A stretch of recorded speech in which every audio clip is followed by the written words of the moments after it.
my beautiful loved ones. I want to tap in with a beautiful message of the day. See, I just recently had a conversation and somebody was telling me, like, people got to stop doing what they love to do and start doing what they ought to do.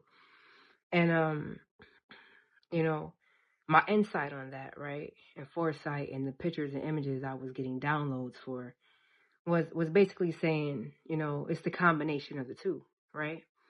Because if you're doing something you absolutely do not love to do, however, it's just beneficial for you, then you're going to hate to do it. And that's when, your body even reacts to it chemically. You start getting the gray hairs and you start getting the wrinkles in the face, and, your health starts declining. No matter how good it is for you, sometimes it's just not best because you don't love it.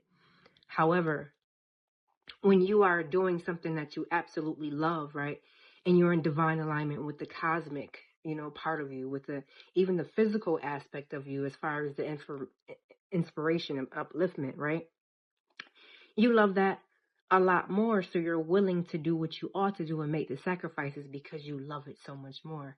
Right? It's just like having a child. You love your child. You're willing to make these sacrifices because the love you have for that and for that creation, right? So it's the same thing. Once you find your passion or your purpose and the divine alignment, right? It's the combination. Now you're more willing to do what you ought to do.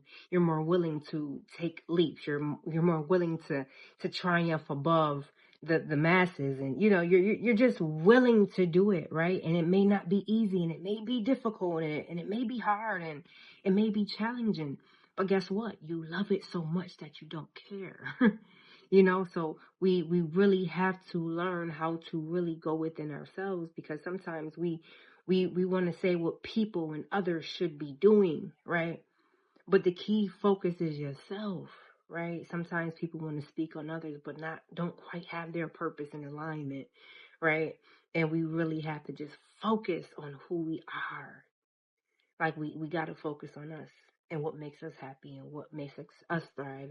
And when you're in your true divine alignment, and you're reaching, merging with your higher self, then naturally, when you find your innate being of who you are, then it naturally helps others, like I always say.